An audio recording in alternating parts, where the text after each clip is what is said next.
Bismillah, Assalamualaikum warahmatullahi wabarakatuh.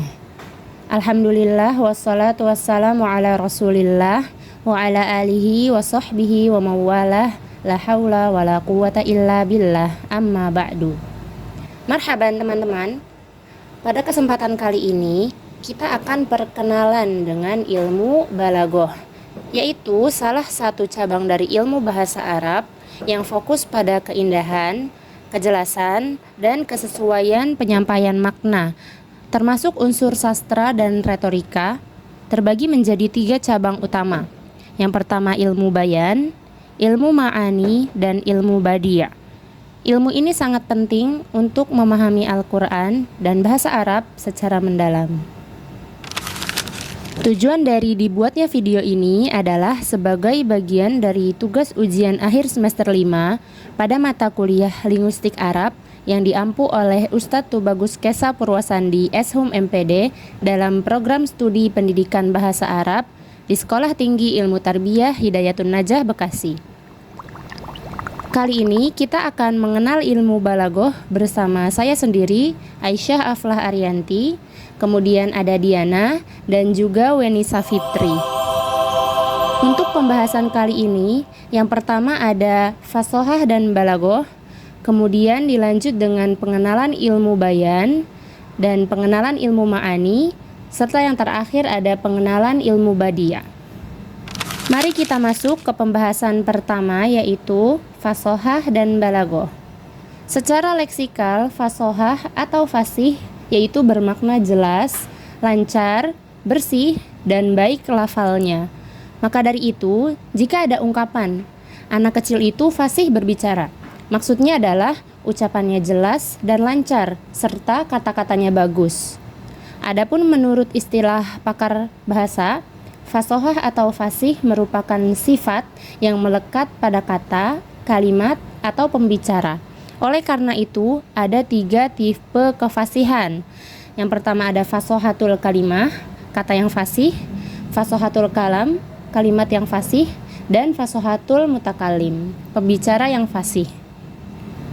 Kemudian, secara leksikal, balaghah atau baligh berarti sampai, selesai, dan tiba.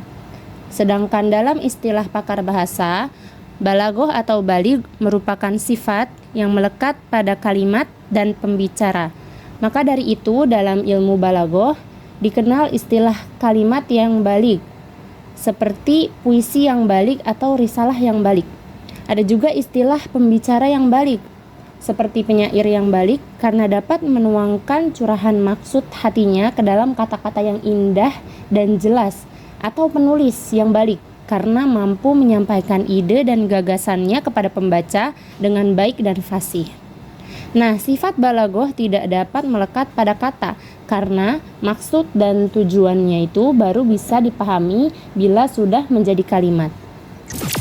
Sekarang kita masuk kepada macam-macam fasohah. Yang pertama ada fasohah al-kalimah.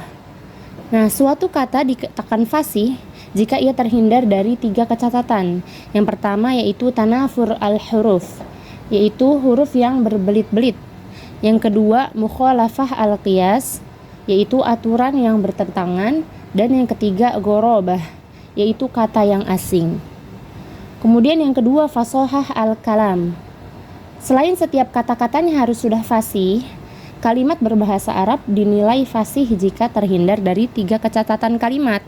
Yang pertama tanafurul kalimat, kalimat yang berbelit-belit.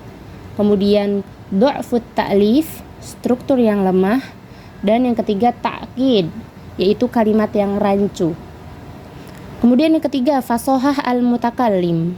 Nah, jika predikat fasih diletakkan atau dilekatkan pada pembicara, yang dimaksud di sini ialah malakah, yaitu bakat atau kecakapan yang tertanam kuat dalam diri mutakallim sehingga dapat mengungkapkan seluruh maksud yang dikehendakinya itu dengan kalimat-kalimat yang fasih untuk berbagai macam tujuan. Jika tidak tertanam kuat, dia bukan disebut malakah, melainkan hanya hal atau kondisi sementara belaka seperti rasa sakit, rasa enak, atau rasa bahagia.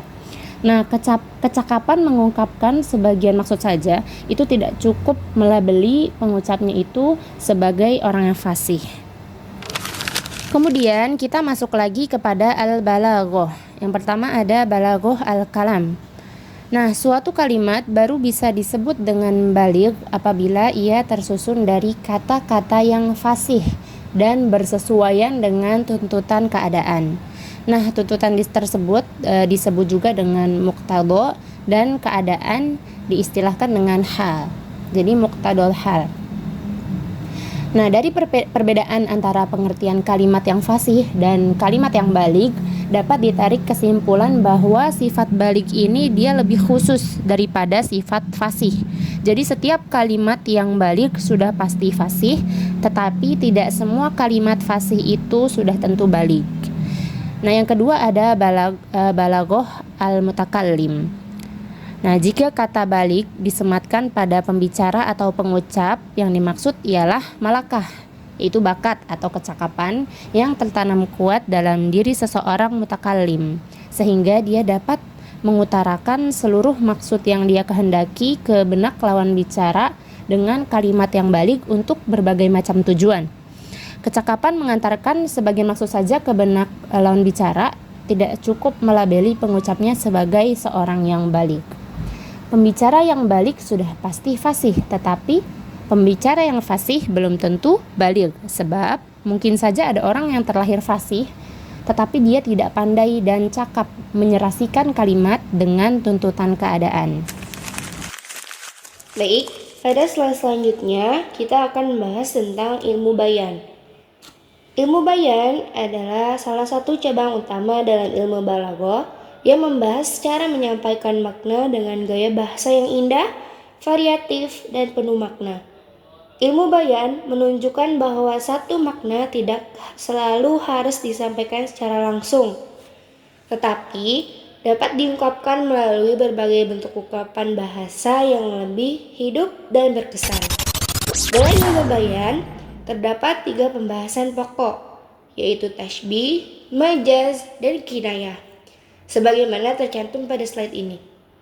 Yang pertama yaitu tashbih. Tashbih adalah gaya bahasa yang digunakan untuk menyerupakan satu hal dengan hal lain karena adanya kesamaan tertentu. Tujuannya adalah untuk memperjelas makna dan memperkuat gambaran dalam benak pendengar. Dengan tashbih, suatu konsep yang abstrak dapat menjadi lebih konkret dan mudah dipahami. Yang kedua yaitu majaz.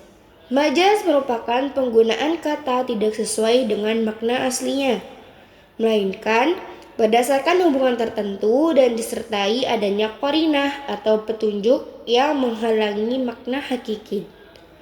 Majaz membuat bahasa menjadi lebih fleksibel, ekspresif, dan kaya makna, sehingga pesan yang disampaikan terasa lebih mendalam.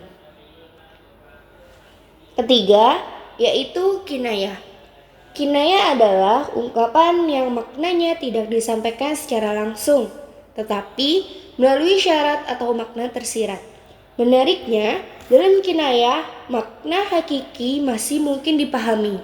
Namun, maksud sebenarnya tersembunyi di balik ungkapan tersebut.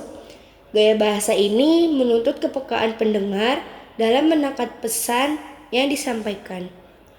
Melalui 3 unsur ini, ilmu bayan mengajarkan bahwa keindahan bahasa terletak bukan hanya pada pilihan kata, tetapi juga pada cara penyampaian makna. Oleh karena itu, memahami ilmu bayan sangat penting untuk menangkap kehalusan bahasa, terutama dalam memahami Al-Quran, hadis, dan karya sastra Arab.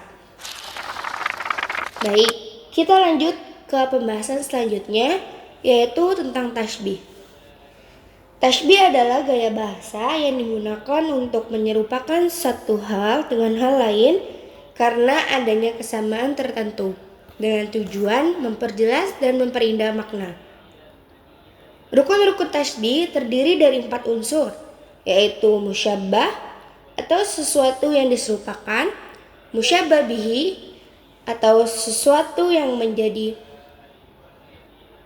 musyabbah bihi atau sesuatu yang menjadi pembanding, wajhu syabbah atau bisa dibilang sisi kesamaannya, Dan yang terakhir adalah adatu tashbih, yaitu kata penghubung seperti ka, mithlu, dan sejenisnya. Macam-macam tashbih dibedakan berdasarkan ada atau tidaknya unsur-unsur tersebut, seperti tashbih tamtsil dan ghairu tamtsil, serta tashbih mursal, mufassal, dan mujmal. Kegunaan tashbih tersendiri adalah untuk memperjelas makna, menguatkan kesan dalam pikiran pendengar, dan membuat ungkapan bahasa menjadi lebih hidup, indah, dan mudah dipahami. Selanjutnya yaitu majaz. Majaz adalah gaya bahasa yang menggunakan kata tidak pada makna aslinya, melainkan pada makna lain karena adanya hubungan tertentu, disertai petunjuk yang menghalangi makna hakiki. Majaz sendiri terbagi menjadi dua. Yang pertama, ada majaz lugawi, yaitu peralihan makna pada kata, seperti penggunaan kata tangan untuk makna tangan tersendiri bisa maknanya kekuasaan atau kemampuan. Jenis majaz yang kedua yaitu majaz akli, yaitu peralihan makna pada penyandaran perbuatan. Misalnya, suatu perbuatan disandarkan kepada selain pelaku yang sebenarnya. Melalui majaz, bahasa menjadi lebih hidup, fleksibel, dan bermakna dalam, sehingga pesan yang disampaikan terasa kuat dan tidak kaku. Pembahasan yang ketiga yaitu kinayah. Kinayah adalah gaya bahasa yang menyampaikan makna secara tidak langsung melalui ungkapan tersirat, namun makna aslinya masih mungkin dipahami. Gaya bahasa ini menuntut kepekaan pendengar dalam menangkap maksud yang tersembunyi di balik kata-kata. Kinayah tersendiri terbagi menjadi tiga, yaitu kinayah an sifah, yaitu digunakan untuk menunjukkan suatu sifat secara tersirat, misalnya untuk menggambarkan keberanian atau kedermawanan. Kinayah yang kedua yaitu kinayah an mausuf, yaitu digunakan untuk menyebut sesuatu tanpa menyebutkan namanya secara langsung, tetapi melalui ciri khasnya. Sementara itu, kinayah yang ketiga yaitu kinayah an nisbah, yaitu digunakan untuk menisbatkan suatu sifat kepada seseorang atau sesuatu secara tidak langsung. Melalui kinayah ini, bahasa menjadi lebih santun, indah, dan bermakna dalam, karena makna tidak diucapkan secara langsung, melainkan dibiarkan dipahami oleh pendengar. Oke, bismillah, kita lanjut ke pembahasan selanjutnya, yaitu ilmu ma'ani. Ilmu ma'ani adalah bagian pembahasan dari ilmu balaghah. Adapun ilmu ma'ani adalah ilmu yang digunakan untuk mengetahui motif-motif ungkapan berbahasa Arab. Pembahasan ilmu ma'ani mencakup 6 hal utama. Yang pertama adalah khobar dan insya. Yang kedua, dzikru dan hadfu. Yang ketiga, takdim dan takhir. Yang keempat, qasar. Yang kelima, wasal dan fasal. Dan yang terakhir, ijaz, itnab, dan musawa. Masuk ke pembahasan yang pertama, yaitu kalam khobar dan kalam insya. Kalam khobar adalah kalam yang mutakallimnya sah dikatakan orang yang jujur atau orang yang dusta. Seperti Aliyun muqimun. Ali adalah orang yang menetap. Adapun kalam insya adalah kalam yang mutakallimnya tidak sah dikatakan orang yang jujur atau orang yang dusta. Seperti Aqim ya Ali. Menetaplah wahai Ali. Khobar itu dibagi menjadi dua. Ada kalanya dia berupa jumlah fi'liyah atau berupa jumlah ismiyah. Contoh khobar yang berupa jumlah ismiyah, misalnya asyamsu mudhi'atun. Matahari itu menyinari. Adapun kalam insya terbagi menjadi dua. Yang pertama tolabi dan yang kedua adalah ghairu tolabi. Tolabi adalah menuntut atau mencari suatu perkara yang belum hasil ketika waktu penentuan dan pencarian. Adapun ghairu tolabi itu tidak menuntut suatu perkara yang belum hasil. Nah, tolabi di sini terbagi menjadi 5. Yang pertama adalah amar, itu perintah. Yang kedua adalah nahi, yaitu larangan. Yang ketiga adalah istifham, itu bertanya. Yang keempat adalah tamanni, itu mengharapkan sesuatu perkara. Dan yang kelima adalah nida, atau menuntut atau mengundang seseorang untuk menghadap dengan menggunakan huruf nida. Nah, pada pembahasan kedua dari ilmu ma'ani, yaitu dzikru dan hadfu, di sini kita akan membahas mengenai keadaan-keadaan yang terjadi pada musnad dan musnad ilaih, serta perkara yang berhubungan dengan keduanya. Misalkan kapan musnadnya itu dihapus dan kapan musnadnya itu disebut. Masuk ke pembahasan yang ketiga dari ilmu ma'ani, yaitu taqdim dan ta'khir. Termasuk dari keadaan-keadaan yang terjadi pada musnad dan musnad ilaih atau perkara yang berhubungan dengan keduanya adalah mendahulukan atau mengakhirkannya. Di antara perkara yang mendorong takdim adalah yang pertama taswik, yaitu membuat sami penasaran terhadap perkara yang diakhirkan. Yang kedua, mendahulukan musnad ilaih untuk memberikan kabar gembira pada sami. Misalnya, al-afu anka sadara bihil amru, pemberian ampunan padamulah yang diperintahkan. Perkara yang ketiga yaitu perkara yang didahulukan adalah tempat ingkar dan ta'ajub. Yang keempat, menunjukkan umumu salbi, yaitu dengan mendahulukan adat umum dan mengakhirkan adat nafi. Yang kelima yaitu tahsis atau menghususkan, seperti misalnya iyyaka na'budu, hanya kepadamu kami menyembah. Kita masuk ke pembahasan keempat dari ilmu ma'ani, yaitu qasar. Qasar adalah menghususkan suatu perkara pada yang lain dengan jalan tertentu. Adapun qasar terbagi menjadi 2. Yang pertama qasar hakiki dan yang kedua qasar idhofi. Qasar hakiki adalah suatu perkara yang kekhususannya sesuai dengan kenyataan dan hakikat. Adapun qasar idhofi adalah suatu perkara yang kekhususannya disandarkan pada suatu perkara yang tertentu. Adapun qasar hakiki dan qasar idhofi itu terbagi menjadi 2, teman-teman. Yang pertama, qasru sifatin 'alal mausuf, yaitu mengkhususkan sifat hanya pada mausufnya.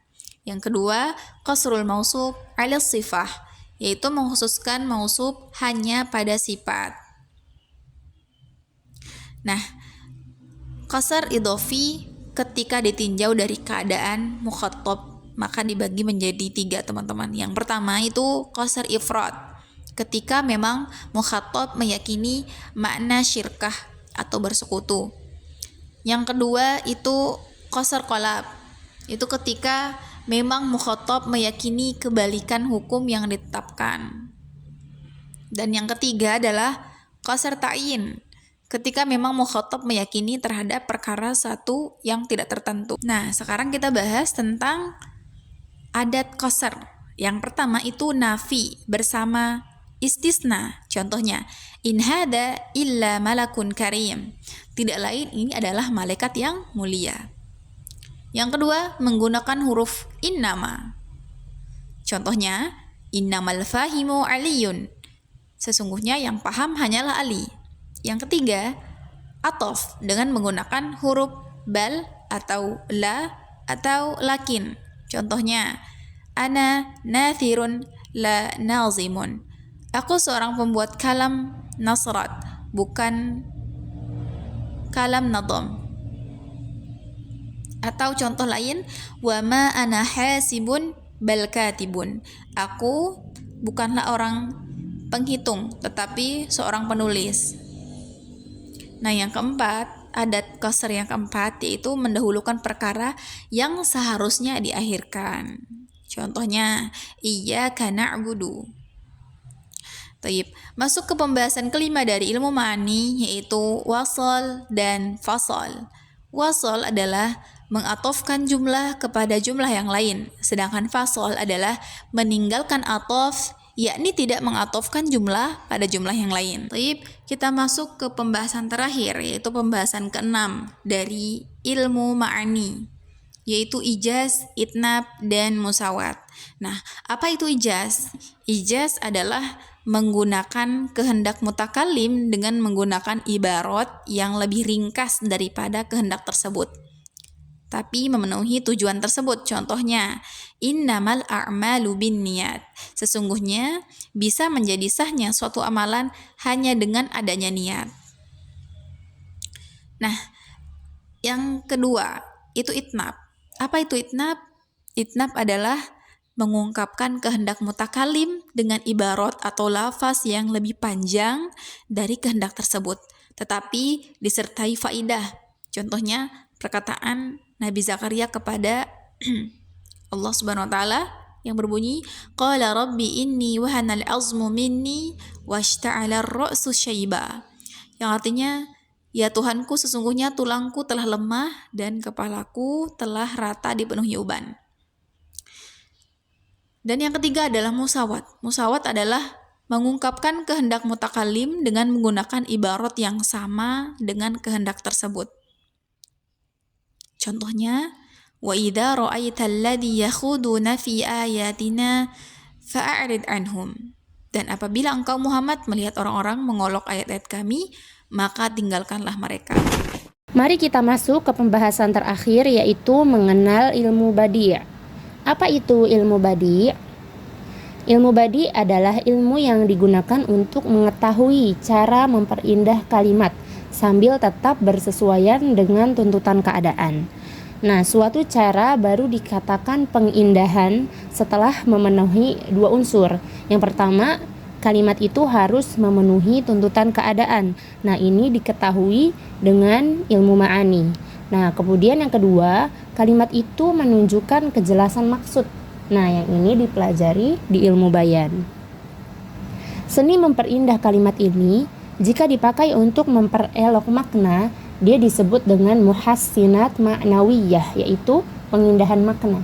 Adapun bila digunakan untuk memperelok kata-katanya, dia disebut dengan muhassinat lafziyah, yaitu pengindahan kata.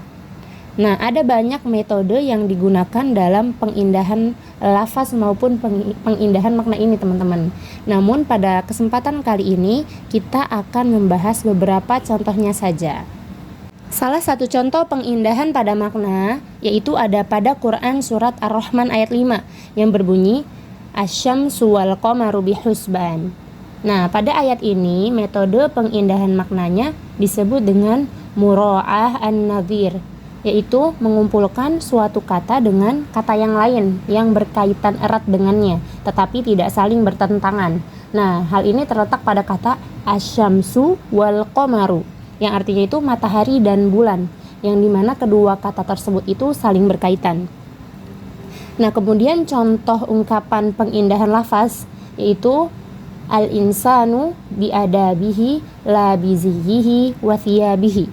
Nah, pada ungkapan ini metode pengindahan lafaznya itu disebut dengan saja'u atau sajak.